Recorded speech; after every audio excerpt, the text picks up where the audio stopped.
Greetings everybody and welcome to Just Normie Channel. If you're new, please like, subscribe, and share. And today we are going to be talking about fun facts about Dick Tracy, one of the original comic books and oldest comic books that doesn't get enough attention. So, Dick Tracy, what do we know and why? And why has such a great character been left out? I mean, we got that one movie back in, the 90s and stuff like that. That was pretty good, actually. Dick Tracy, created in 1931 by Chester Gould. It is one of the oldest comics that doesn't get a lot of attention these days. It is about square-jawed detective, protagonist, and his rogue gallery of cosmetically unfortunate villains. So, number one. Dick Tracy, it was originally called Plainclothes Tracy. After taking art correspondence courses as a teenager, Pawnee, Oklahoma native Chester Gould decided that one way to get rich would be to create a comic book strip that would be syndicated all over the country. Early attempts like Radio Cats were strictly stinkeroo, he recalled. That's a word you don't really hear very much, stinkeroo. Eventually, Gould, who had moved to Chicago, decided that in order to stand out, he'd need to craft a strip that was serious in tone, a contrast to the comedic strips of the era. Drawing on his distaste for mob figure Al Capone, Gould created Plainclothes Tracy, about a detective disrupting the criminal underworld. Joe Patterson, who co-edited the Chicago Tribune, liked the idea, but thought Dick Tracy would be a better name because Dick was what people call detectives. The strip debuted in October 4th, 1931, and has been running ever since. Now, isn't that interesting? A word from 1931 that described police detectives as dicks. That's interesting, isn't it? That's just weird, huh? All that. I'm going to do more some weird things and stuff like that, on my channel and all that. Not just comic books and stuff, but I wanted to kind of start off with that, though, and all that.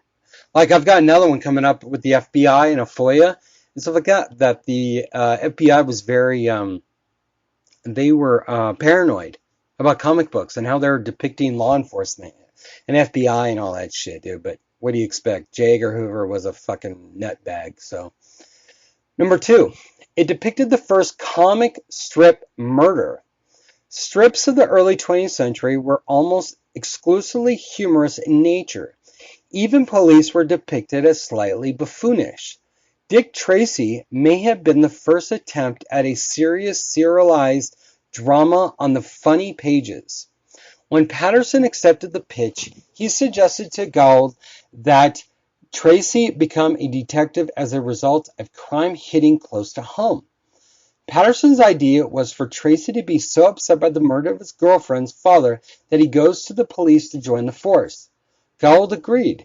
Tess Trueheart's dad, Jeremiah, became an early comic strip casualty, shot dead by robbers who had forced their way into his deli. I let poor Jeremiah have it right through the heart, Gould later said. That's funny. I find it very interesting about some of these old comic book slash newspaper columnists and stuff like that. They seem just to have very true and very real, not so fake like so many people today. You know what I'm saying?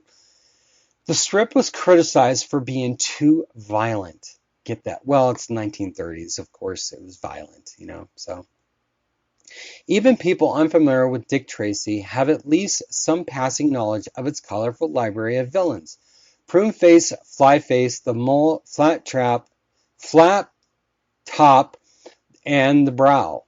Fearing readers might tire of villains, Gould killed them off with regularly and in some astonishingly violent ways. The Brow was impaled on a flagpole. A rabid dog attacked one, while another was scalded to death in a Turkish bath. Scalded to death. Gould responded to criticism that the strip sometimes went too far by arguing that police work is the most bloody and the most bloody and miserable on earth. Any policeman on night duty sees far more blood than I ever put in my comic script. And see, that's true.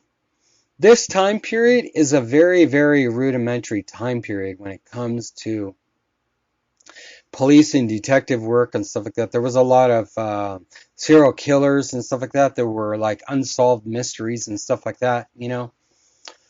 Number 4, Gould immersed himself in police techniques. How often do you actually hear about a comic book strip person actually investigating a genre or an area in which they're going to immerse themselves in order to understand it, to actually put it to paper and make it feel real? You don't hear about that today. While much of Tracy was sensational in nature, few actual cops relied on video watches or almost exclusively hunted disfigured crooks. Gould still wanted to portray police work as accurate as he could. The artist took courses in ballistics, fingerprinting, forensics, and other procedural techniques to remain current on the latest investigative tools. I think that is so fascinating, and I think it says so much about Gould and who he is. As a person, a writer, just that he had that much passion in what he was doing, when I'm sure he didn't make a lot of money at doing this, but he enjoyed it. Where is that today? You know what I'm saying? Readers took the death of villain Flat Top very seriously. A flat-headed criminal, Flat Top, spent several weeks in 1944 facing off against Tracy before Gouldish ugly death was drowning an unceremonious burial in a field. He was a charming killer, though. Readers took his demise to heart. According to Life, Gould got telegrams from people offering to claim his body, and the strip's syndicate officer received several floral arrangements and sympathy cards. Now that tells a lot. Now, if you don't know what a telegram is, it's basically Morse code in a lot of ways. Stuff like that. It's a very rudimentary way of communication, stuff like that. And it was done with a lot of cables and stuff that were like on, it was kind of like done with like a teletype and stuff like that, you know. But fans in the Middletown, Connecticut even held a wake. Gould later admitted he got so fond of that little moron that he delayed his death.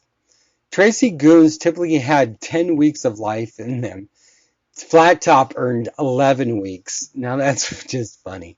I just kind of find, you know, that whole time period is just really, really interesting.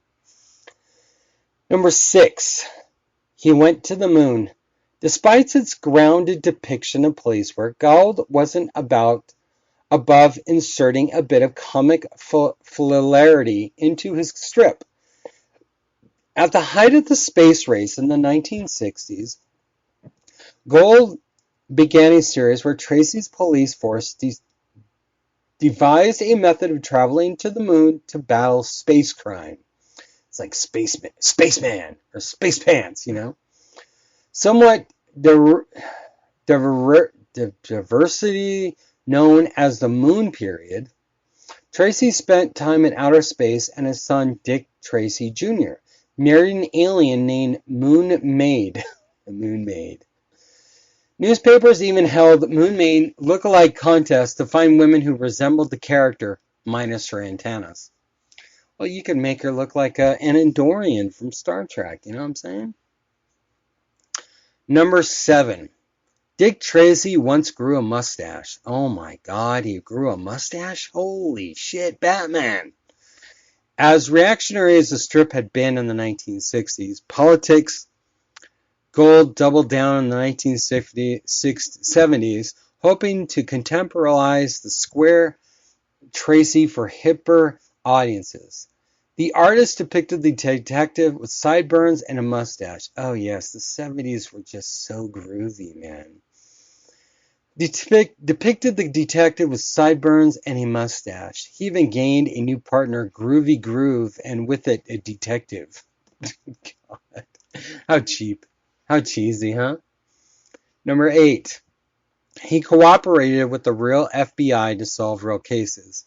and a rare instance of fictional law enforcement getting involved in real cases. In the 1999, the FBI worked with then Dick Tracy creative team Mike Killen and Dick Locher to publicize real crimes in the strip. Gold died in 1987, so he would never see this happen.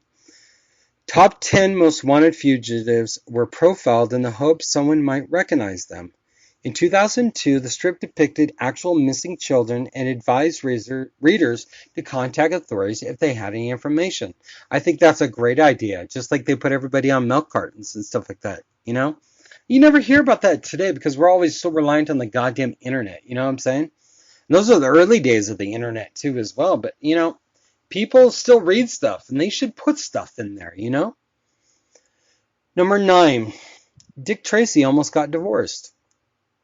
Tracy spent 18 years engaged to Tess Trueheart before finally marrying her in 1949.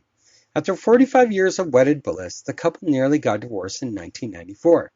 Tess was apparently fed up with Tracy's long hours and unwavering commitment to law enforcement and served him with papers. Deemed a publicity stunt, a couple reconciled after taking a vacation.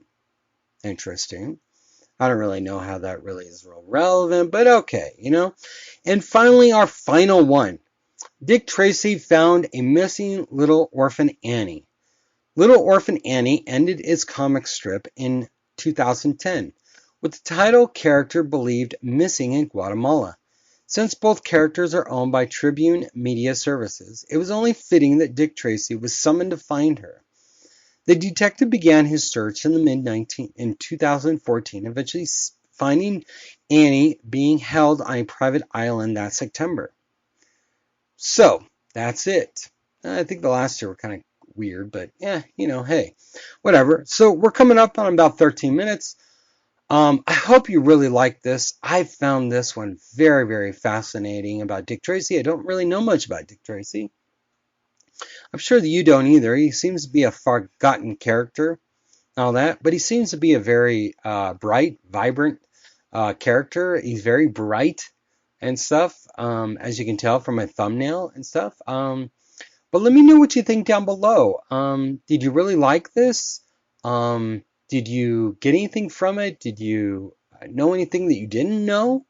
But let me know what you think down below. Like, subscribe, and share. And I'm going to be having another one about the FBI and a FOIA report on their paranoia on that stuff. So take care, everybody. Like, subscribe, and share. Bye.